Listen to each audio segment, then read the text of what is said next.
tabletop looms for people to work on. All looms need to have some way of tightening what they call the warp threads.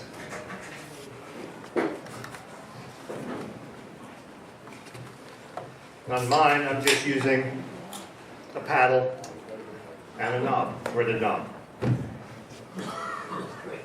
Now you can go to any hardware store and find your old plastic 1/4 20 threaded knob, but these are mostly in a group for, we're doing medieval interest, things like that, so this doesn't really fit with us, so I wanted wooden knobs.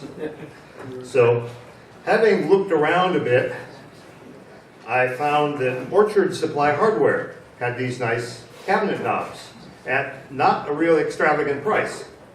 So I bought a bunch of these and went to places like McMaster's Car and got threaded inserts, tried the brass ones. They've got steel ones which come in a couple different lengths. And of course, trying to get these things started straight is always a real pain in the you-know-what. So, I had made myself little jigs to try to hold it, you know. One of the main problems is this thing's round. So, I can go over to the drill press, and I use that too. But there you need all three hands to do this. One to hold this in turning, two to bring down the quill, and three to turn it by hand to get it to go. So, anyway, so made a bunch, had a fair number of failures in there. There's a bunch of rejects in here labeled wobbly that didn't go together. And then lo and behold, Orchard stopped carrying those knobs. So I went online and I found, I think the same knob in some internet source, something like that. I think I bought out the remaining supply that was in this country. They had 24 of them shipped from one place and one from another place, and I can't find them anymore. I can find smaller knobs, but not this size anymore. They need to hold on to here. So I figured I was going to have to start learning to make my own. So I went down to the store, bought some 5-quarter, turned up hard maple, because these will hold pretty well, and discovered a couple advantages. Drilling my holes and putting the inserts in, I don't have to hold on to this thing. On the drill press, I can put it up against the fence and turn it in. I also discovered on my drill press, which has belts, you know, you change the pulleys, lowest speed is 250, I discovered that I could pulse it and bring it down, and it would put it in a fair amount of ways, started straight. Then I could take one of my other tools. For the steel inserts, it's a 6mm hex.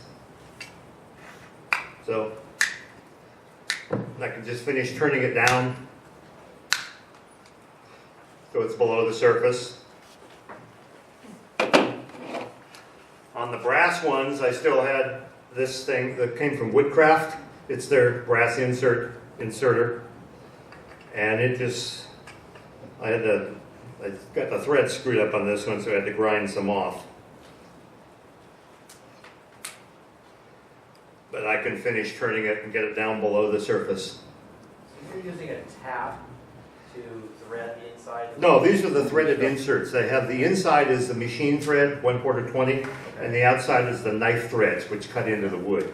Yeah, man, you could tap wood or something too, you know, stuff like that. So anyway, that worked much more nicely, you know, stuff like that.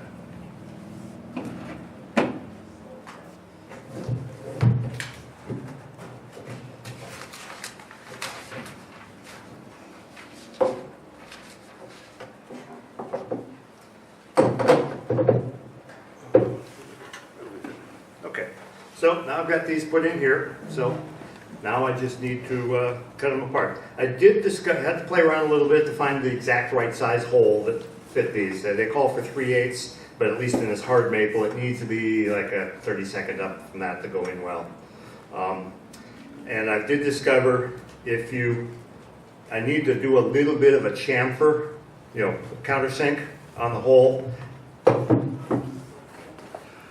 Otherwise, when you put the insert in, it tends to erupt the top face of the wood.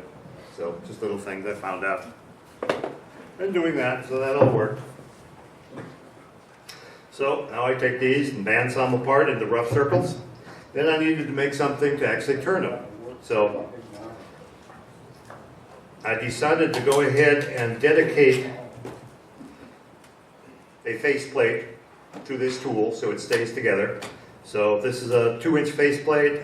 I originally thought I was going to be maybe just mounting them close to this and turning them down to this diameter. Turned out that wasn't going to work very well, so I could have used a bigger faceplate. Just put a block of wood on here, put it on the lathe, take my tailstock with the drill chuck, drill a 1/4 hole through there, take this off, got the head of a bolt and a washer there, the counter bore on this side for the nut to fit into. I think I've got a lock washer in there, I forget. I'm not going to take it apart to find out. So now I've got a permanent little mandrel. This is very similar to the ones you're going to use if you're doing, bottle tops and stuff like that, something like that. So this goes on the lathe. Take my rough sawn piece.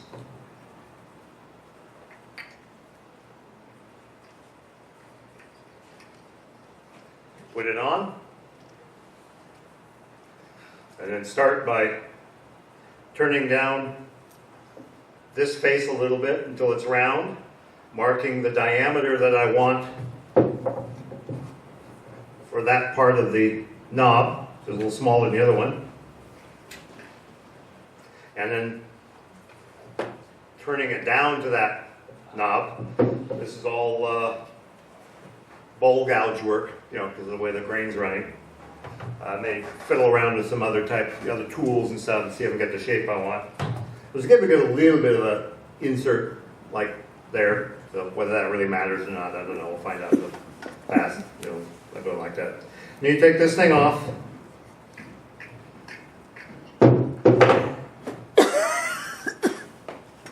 And turn it around. And drop it on the floor a couple times. That helps. Adds a little dent so you have a place for your fingers to go. And then you put it on the other way and just finish turning the top here.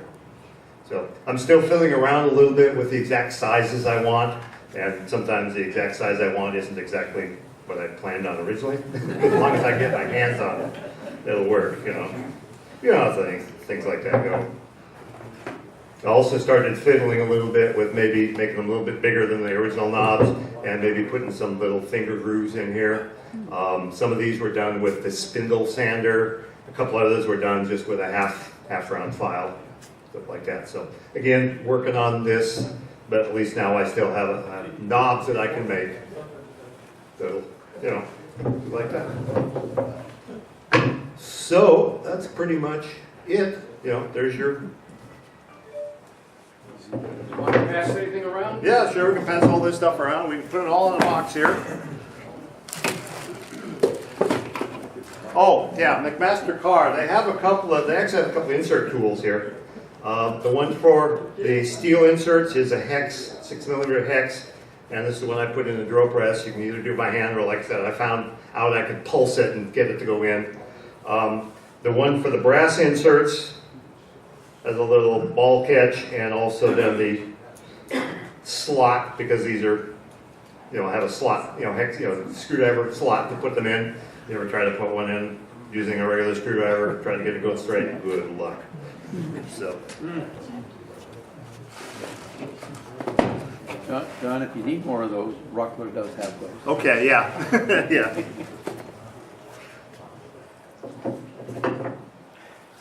Now, the reason you're doing that, are you producing these looms? Or I make these and sell them to mainly the medieval group I belong to, but also other fiber junkies, as I call them. Want to let people. Pardon? Yeah. Okay. So yeah, a bunch of years ago, somebody wanted to teach a class in doing this type of weaving, and she asked me if I could try making some looms. So I started fiddling around with them. Most of these types of loom, the loom is a modern tool to do an ancient technique. Back in the day, the weaving was done with a backstrap loom, where part of it was tied to your body and the other half was tied to the door over there, and you wove your way across the room. So this just shrinks it like that. Most of the existing ones in there are one-sided.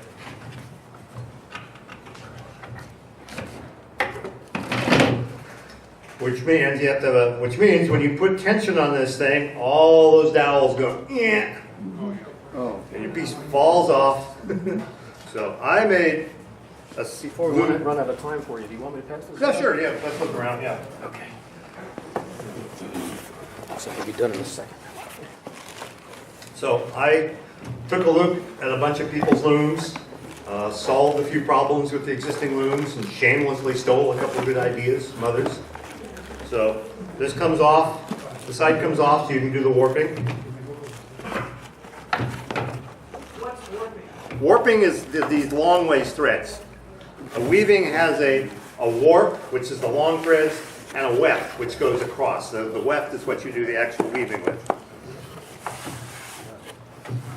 So,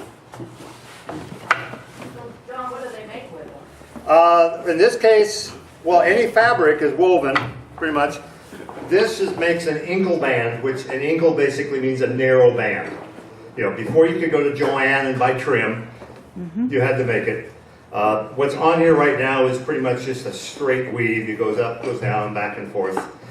You can get into things called tablet weaving or card weaving, where there's like 4 threads or more running through a bunch of little cards, usually they playing cards, and you can turn those cards one direction or the other. You can turn them in mass, you can turn them individually, which means you can make some really complicated designs. You can write words with them, stuff like that.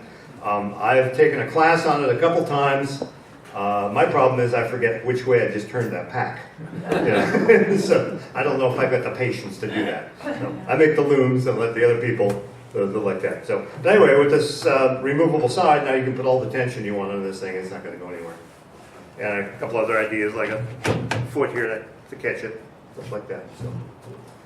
Is that the operating position where you have? Actually, it works like this. Oh. Yeah, you have a shuttle, that thing, and you push the threads down, beat them up, pass it through, push it the other way, beat them down, pass it through to get the weaving done.